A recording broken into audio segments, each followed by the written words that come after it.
주님의 전에 올라오신 여러분을 주님의 이름으로 환영하고 축복합니다. 제가 어릴 적에는 교회에서 심령 대부흥회가 많이 열렸습니다. 부흥회 하면 저에게 어릴 적 기억이 새록새록 떠오릅니다. 어릴 적 시골 교회는 그렇게 많지 않았습니다. 그렇기 때문에 교회를 간다라는 것은 거리가 상당히 떨어진 곳으로 가야만 했습니다. 하지만 동네 꼬마 친구들과 함께 열심히 교회에 다니면서 참으로 즐겁고 행복했던 시간들이 지금도 생각이 납니다. 시골 교회에서는 1년에 한두 번 정도 부흥회를 엽니다. 부흥회 때만 되면 교회는 온통 축제의 분위기가 되지요. 단순히 지교회만 그런 것이 아니라 이웃교회들도 함께 축제에 동참을 하게 됩니다. 당시에 부흥회가 되면 품앗이를 하듯이 교회와 교회끼리 연합해서 함께 집회에 참여합니다. 그리고 함께 은혜와 기쁨을 나누지요. 그리고 동네 사람들도 덩달아 함께 참석하면서 부흥 강사님의 열정 어린 말씀을 함께 듣고 눈물과 콧물을 흘리면서 주님 앞에 회개하고 결단을 합니다. 부흥사 목사님들께서 얼마나 말씀을 구성지게 잘 하시든지 연신 웃음을 터뜨리며 때론 눈물을 흘리면서 감동을 받았습니다. 말씀이 끝난 다음에 항상 있었던 것이 기도의 시간이었습니다. 이 기도의 시간에 여지없이 등장하는 것이 있으니 그것은 바로 북입니다. 북치는 사람 맨 앞자리에 앉아서 북을 칩니다. 이 북이 굉장히 중요한 의미를 갖습니다. 기도의 흥을 돋우고 기도의 흐름을 이끌어가는데 큰 역할을 하는 것이 바로 이 북을 잡은 사람입니다. 근데 제가 한번 이 북채를 잡지 않았겠습니까? 얼마나 기뻤던지요. 땀이 범벅이 되면서 그 북채를 열심히 쳤던 기억이 납니다. 게다가 부흥강사 목사님께서 야, 너 정말 북 잘 친다. 너 하나님께 복 많이 받을 거야 라는 말씀을 연신해 주십니다. 그 말이 저에게 얼마나 큰 기쁨으로 다가왔던지 더 열심히 북을 쳤던 기억이 납니다. 당시에 북채를 잡는다 참 쉽지 않은 일입니다. 아무에게나 북채를 주지 않습니다. 그럼에도 불구하고 어린 저에게 북채가 왔다라는 것은 무엇을 말합니까? 참으로 제가 중요한 것을 행하고 있다라는 것이지요. 저에게 올 수 없는 것임에도 불구하고 저에게 올 수 있었던 것은 다름 아닌 그 부흥회가 있던 곳이 저희 형님의 교회였고 부흥 강사님이 저희 형수님의 아버님이셨습니다. 당시에 부흥 강사님의 이 설교의 내용은요, 복에 대한 내용이 줄을 이루었습니다. 그런데 생각해 보면 그 복의 대부분이 물질의 복, 치유의 복, 건강의 복을 의미하는 것이었습니다. 생각해 보면 이 복들이 너무나 기복적인 부분들이 많이 있었지 않나 하는 생각을 하게 합니다. 오늘 창세기 말씀에 보면 아브라함과 그의 아들 이삭의 이야기가 등장하는 것을 보게 됩니다. 이 이야기를 중심을 꿰뜨는 주제를 한마디로 정의하라라고 하면 하나님의 약속의 성취의 역사라고 말할 수 있습니다. 아브라함과 이삭을 통해서 그들에게 비춰진 하나님께서는 약속을 성취하시는 하나님으로 등장한다라는 거예요. 그 약속이 무엇으로 드러나는가? 하나님께서 우리에게 허락하시는 자녀와 땅의 복으로 드러나게 됩니다. 그런데 문제는요, 아브라함과 이삭에게 있어서 자녀와 땅이란 두 가지 약속이 성취될 수 있는 여건이 전혀 갖추어져 있지 않다라는 것입니다. 다시 말해서 아브라함과 이삭 이야기에서 마치 후렴군처럼 반복적으로 언급되는 것이 무엇이냐면 그 아내들인 사라와 리브가가 모두가 다 아기를 잉태할 수 없는 여인이었다라는 것을 말해줍니다. 그리고 아브라함과 이삭이 그들이 가지고 있는 땅이 전혀 없는 나그네였고 떠돌이 인생이었다라는 사실을 강조하고 있습니다. 우리의 시각으로 보게 되면 하나님의 약속이 성취될 수 없는 상황이란 말입니다. 하지만 하나님은 자신의 약속의 성취를 아브라함과 이삭을 통해서 아름답게 일구어가고 계십니다. 그것이 무엇으로 드러나게 되는가? 바로 복의 모습으로 드러난다라는 것이요. 이삭은 흉년이 들어서 그랄 땅 블레셋 왕 아비멜렉에게 내려가게 됩니다. 아무것도 가진 것이 없이 이방 땅으로 들어가게 된 이삭, 이에게 소망이 있겠습니까? 그에게 소망이 없습니다. 앞으로 자신의 삶이 어떻게 전개될지를 전혀 알지 못하는 그의 마음속에는 두려움이 가득 차 있는 상태 속에 놓여 있습니다. 그때마다 하나님께서 늘 나타나지 않습니까? 마찬가지로 그에게 하나님께서 나타나셔서 말씀하십니다. 오늘 우리가 함께 읽어보진 않았지만 창세기 26장 3절부터 4절까지 말씀을 함께 읽어보겠습니다. 26장 3절과 4절입니다. 시작.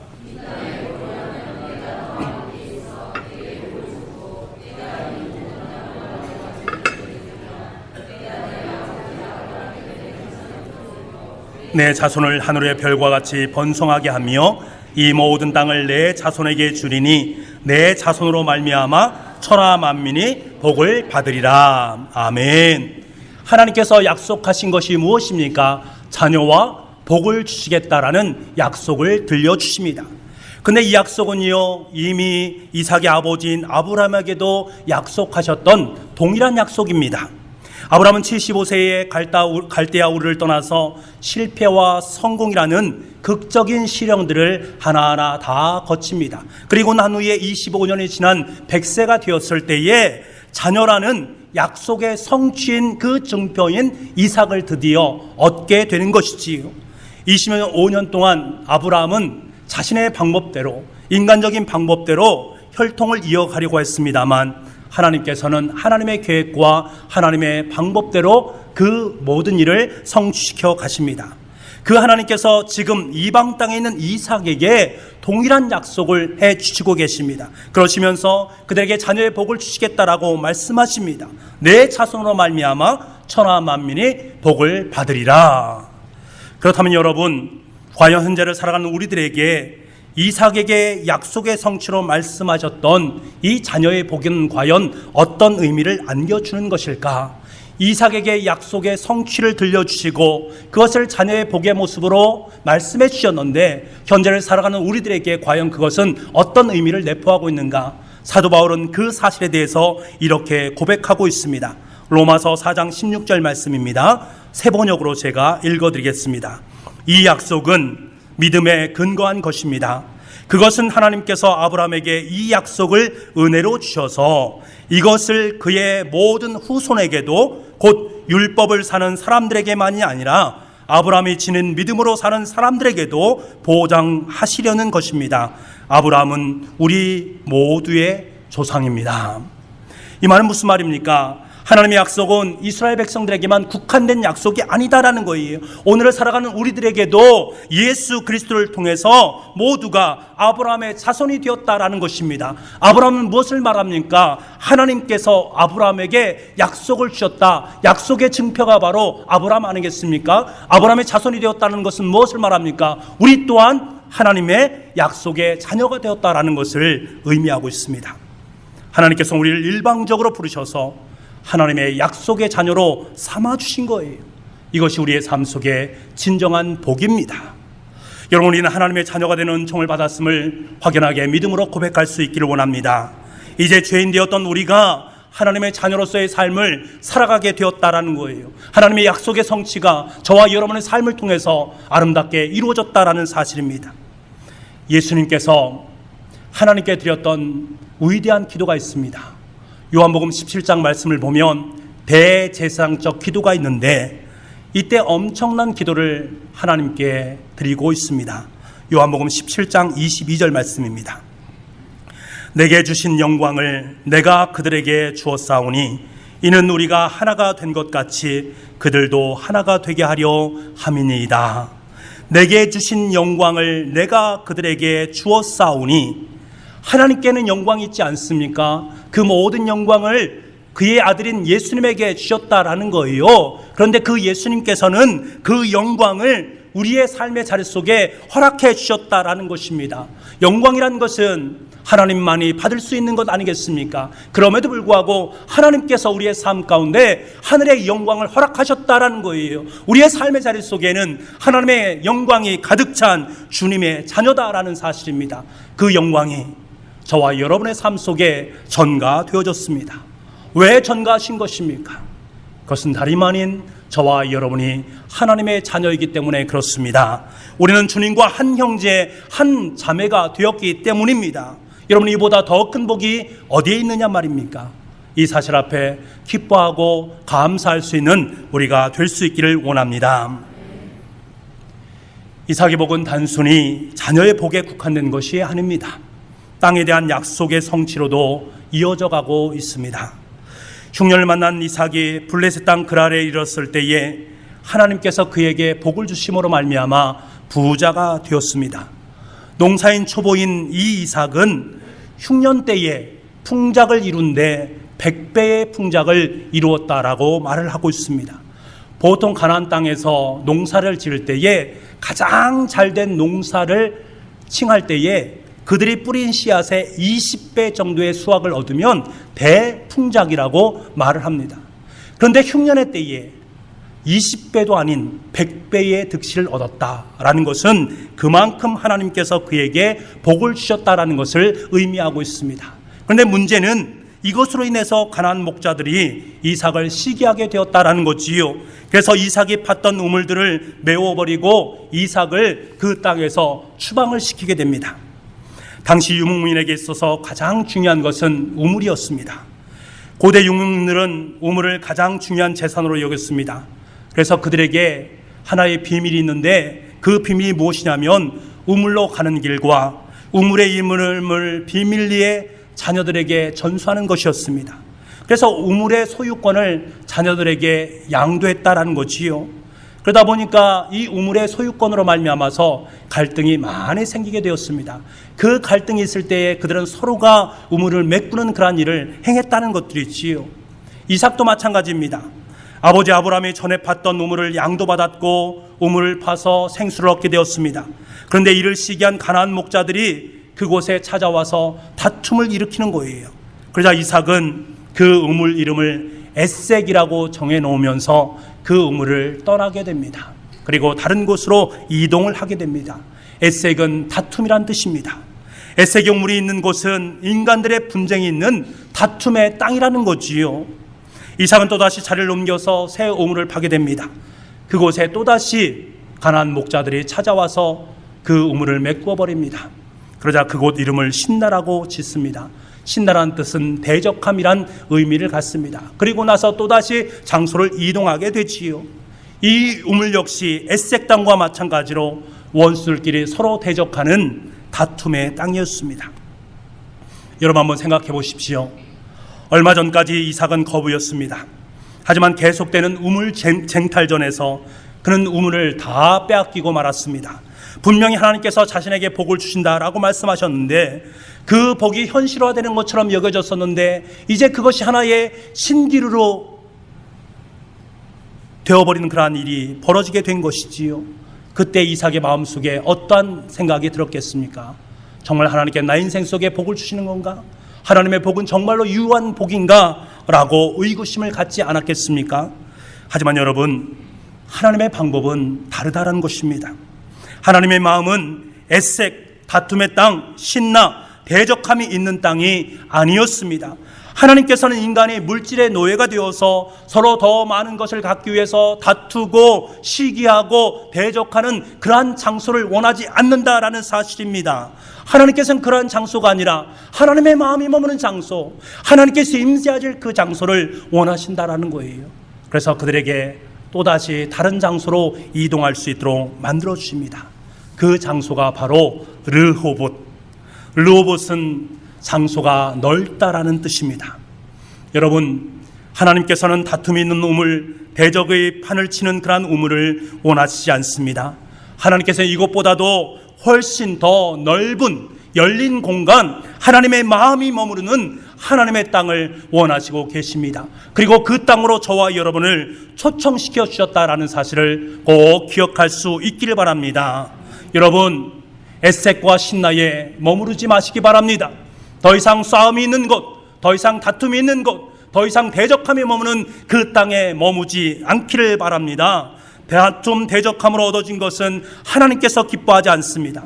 하나님께서 기뻐하시는 것은 당신의 마음이 계시는 더 넓은 범인 하나님의 땅인 르봇을 원하고 계십니다. 그 땅으로 저와 여러분을 초청하셔서 하나님과 함께 아름다운 하늘 천국을 누리기를 원하시는 주님의 마음이 있음을 깨달았기를 원합니다. 그곳에 나아가는 사람이 바로 하나님의 복을 받은 사람입니다. 사실 르호봇으로 이동하게 하신 것도 너무나 감사한 일입니다. 하나님께서 더 이상 너희들끼리 다투지 마라, 더 이상 대적하지 마라, 그리고 내 마음이 머물러 있는 넓은 곳으로 너희의 삶을 인도하기를 원한다. 그래서 인도되어진 그곳에서 삶을 살아가는 것 참 귀하고 복된 것 아니겠습니까? 이 사실 앞에 우리는 감격할 수 있습니다만 하나님께서는 이곳에 머무는 그러한 계획을 갖고 계신 분이 아니십니다. 이것보다 더 크고 더 귀한 계획을 세워 놓으셨습니다. 그 자리가 어디인가 하면 바로 부엘세바입니다. 부엘세바, 참으로 중요한 의미가 그 속에 내포되어져 있습니다. 부엘이란 말은 맹세란 말이요, 세바라는 말은 우물이란 뜻입니다. 다시 말해서 맹세의 우물이란 뜻이지요. 여러분, 하나님께서 이삭을 부엘세바로 이동시킨 것이 무엇입니까? 분명히 그 이름 속에 그 의미가 내포되어 있습니다. 무엇을 말하는 것입니까? 하나님의 맹세는 신실함이 있고 변함이 없다라는 것을 말씀하고 있는 거예요. 내가 너와 맺은 이 맹세, 이 약속은 반드시 성취된다라는 사실을 그에게 다시 한번 일깨워주고 있는 것입니다. 하나님께서는 이 부엘세바를 다시 한번 약속의 재확신의 장소로 삼아주시고 계시다라는 거예요. 어디 이뿐이겠습니까? 이 부엘이란 말 속에는 맹세란 뜻도 있지만 더 중요한 뜻인 일곱이란 뜻을 갖고 있습니다. 다시 말해서 부엘세바는 일곱 우물이란 뜻입니다. 여러분 보세요. 사람들은요, 에색과 신나, 이 한 우물의 모든 것을 고정시킵니다. 그곳에서 무엇인가를 얻기 위해서 지금도 계속해서 다투고 대적하는 삶을 살아갑니다. 오직 한 우물, 에색과 신나의 모든 것을 투자하면서 그 속에서 무엇인가를 얻으려 하고 있는 그들의 모습을 보게 됩니다. 그들에게 여러분, 일곱 우물이 보이겠습니까? 하나님의 우물인 부엘세바의 우물이 보이겠습니까? 보이지 않는다는 거예요. 그러나 우리 예수 그리스도를 믿음으로 고백하는 사람들에게는 에색과 신나와 같은 다툼이 있는 세상적인 세속적인 그곳이 아니라 하나님께서 가장 기뻐하시고 원하시는 일곱 우물, 즉 일곱이라는 것은 완전함을 의미합니다.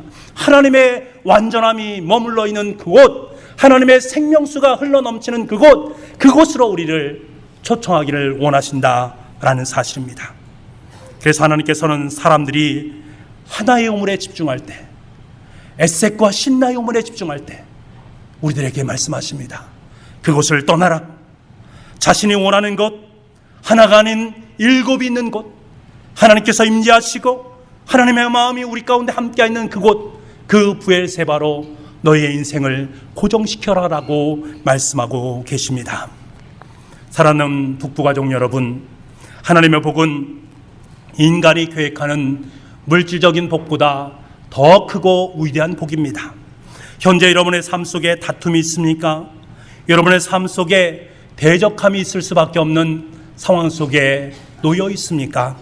그럼에도 불구하고 그곳을 떠나지 못하면서 그곳에 머물러 있으면서 그 무엇인가 얻기 위해서 여전히 싸움을 하고 있는 에색의 삶을 살고 있지 않습니까? 끊임없이 그 누군가를 대적하면서 내 인생 속에 분노를 끊임없이 창출해 가고 있는 신나의 인생의 삶을 여러분 살고 있지 않습니까? 여러분이 머물러 있는 에색과 신나의 땅이 바로 지금 여러분의 땅이 아닙니까? 여러분, 아닙니다. 그것은 하나님께서 원하시는 땅이 아닙니다. 그렇기 때문에 하나님께서는 그것을 떠나라라고 말씀하고 계십니다. 여러분이 이 말씀 앞에 당당하게 설 수 있기를 원합니다. 하나님께서 말씀하셨음에 다른 곳을 향해서 당당하게 행진할 수 있기를 원합니다. 하나님의 땅인 르호봇으로, 하나님의 땅인 부엘세바로 여러분의 인생을 그곳으로 이동할 수 있기를 간절히 원합니다. 이동을 할 때 하나님께서는 그 속에 일곱 우물의 생명수를 여러분의 인생 가운데 마음껏 부어 주실 줄 믿습니다. 이 우물을 마시는 자가 진정한 복의 사람입니다.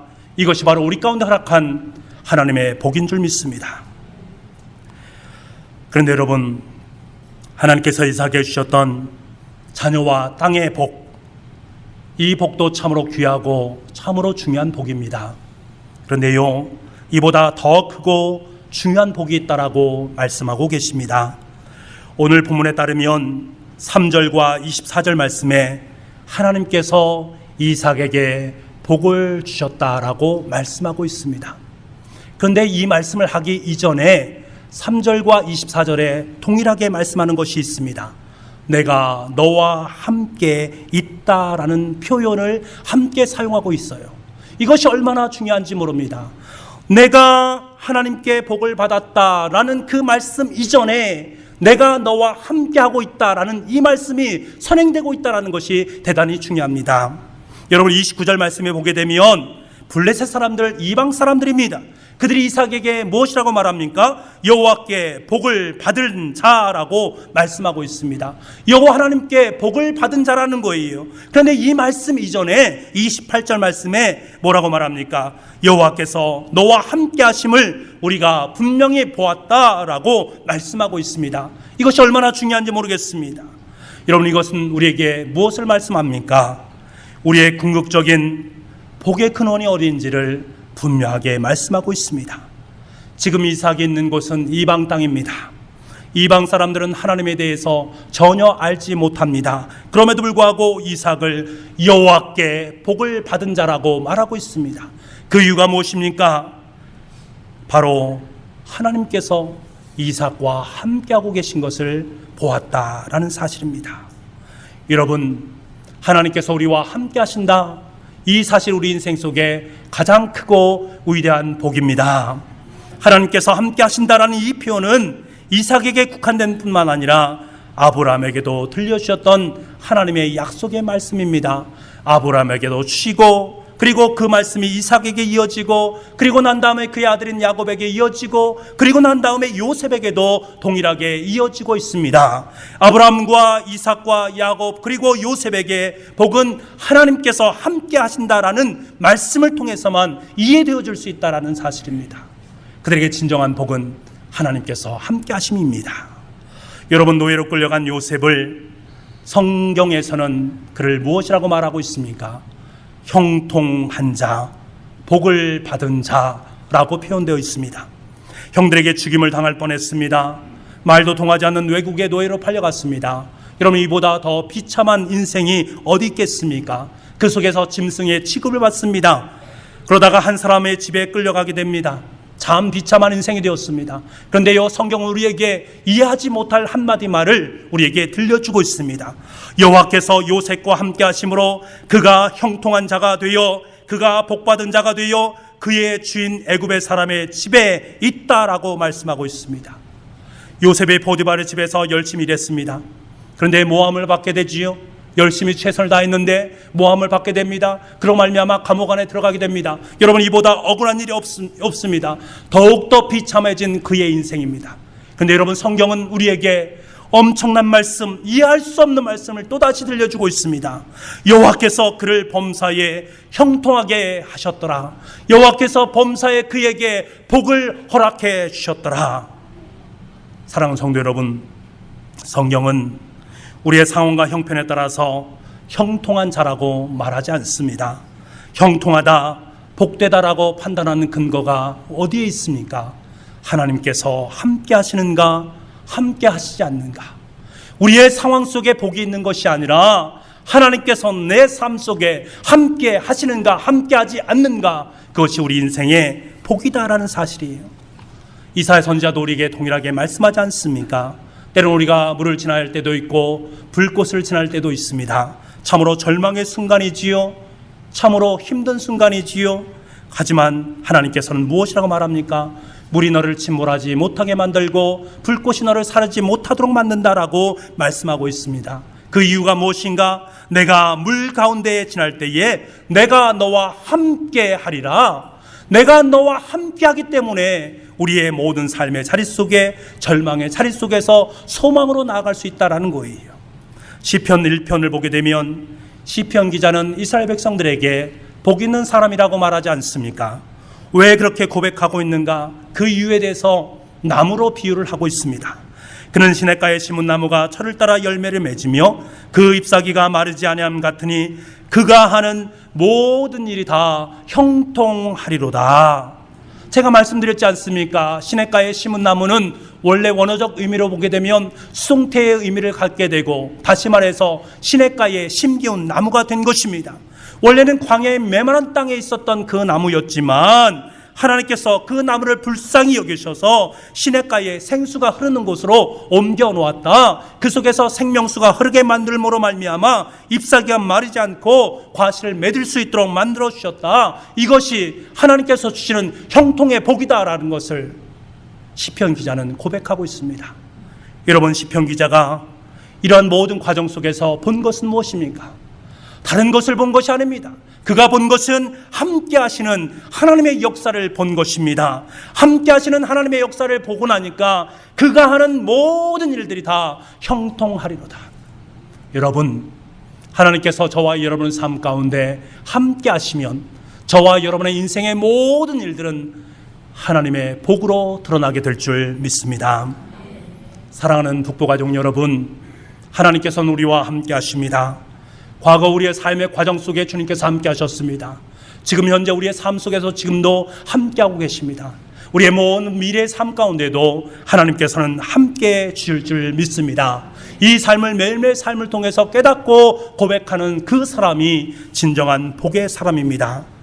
중요한 것은 하나님께서 주신 복은 내가 받은 복으로 머물지 않는다라는 거예요. 그 복은 반드시 흘러가게 되어 있습니다. 내 인생의 주변에는 더 좋은 영향력으로 흘러갈 수밖에 없습니다. 이삭이 받은 복은 결국 이웃 블레셋 사람들에게까지 미쳤습니다. 이삭의 우물을 빼닫고 그를 곤경에 빠뜨렸던 그 사람들, 원수 같은 그 사람들이었지만 여호와께 복을 받은 자 이삭은 그들과 일종의 불가침 조약을 맺게 되고 서로 사이좋게 이웃으로 살아가게 됩니다. 여러분, 하나님께 복을 받았던 아브라함은 그의 조카 롯에게 자신의 복을 나누어 주었습니다. 야곱의 복은 파렴치 않처럼 보이는 그의 외삼촌 라반의 재산을 부유하게 만들어 주었습니다. 요셉의 복으로 인해서 보디발의 재산이 늘어났을 뿐만 아니라 야곱 일가와 애굽을 비롯한 당시 흉년을 맞이했던 모든 민족들에게 하나님의 거룩한 복으로 드러나게 되었습니다. 마찬가지로 저와 여러분에게 하나님께서 복을 주시는 이유가 무엇입니까? 그것은 바로 저와 여러분을 복의 유통자로 사용하기 원하심입니다. 2016년도도 어느덧 3달밖에 남지 않았습니다.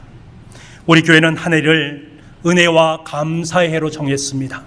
그리고 하나님을 정의하기를 크고 은밀한 일을 행하시는 분으로 정의했습니다. 그분께서 내 삶 속에 역사하셔서 내가 생각지도 않은, 내가 생각 그 이상의 의미로 크게 역사하시는 하나님의 손길이 우리와 함께한 것을 선포했고, 그 선포 앞에 우리는 감사하면서 지난 9개월 동안 하루하루의 삶을 살아갔습니다. 이 시간 동안에 하나님께서는 저와 여러분 우리 모두에게 함께 하셨습니다. 그 시간 동안에 하나님께서는 우리의 삶의 자리 속에 아름다운 복을 허락해 주신 줄 믿습니다. 그리고 더 나아가서 저와 여러분을 통해서 이웃에게 이 은혜가 아름답게 전해진 줄 믿습니다. 바라기는 2016년 남겨진 3달 동안에 르봇과 부엘세바의 우물에서 구원과 생수의 생명수가 흘러나오듯이 여러분의 깊은 내면의 우물 속에서, 여러분의 가정의 우물 속에서, 여러분의 직장의 우물 속에서, 우리 교회의 우물 속에서 생수가 흘러넘침으로 말미암아 온 대지를 아름답게 적실 수 있는 은혜가 저와 여러분의 삶 가운데 넘쳐나기를 간절히 소망합니다. 기도하겠습니다. 하나님 아버지, 저희에게 하나님의 역사를 통해서 하나님의 자녀가 되는 몫을 주심을 감사드립니다. 하나님께서 분쟁과 다툼의 땅에서 열린 공간의 땅 르봇으로, 맹세의 우물인 부엘세바로 우리를 인도하심에 감사드립니다. 우리들 가운데 하나님의 복을 물질적인 것으로 여기지 않게 도와주시고, 우리에게 허락하신 가장 본질적이고 중요한 것이 하나님께서 우리와 함께 하시는 것이 복임을 깨닫게 하여 주옵소서. 하나님께서 저희들에게 허락하신 복을 오늘이 함께 나눌 수 있는 복의 유통자로 우리를 사용하여 주옵소서. 그래서 2016년도를 마무리하면서 복 주시는 하나님의 기쁨을 마음껏 누리며 살아가게 하시고 우리의 마음밭에 하나님의 우물을 깊이 팔 수 있는 저희가 되게 하여 주옵소서. 예수님의 이름으로 기도드립니다. 아멘.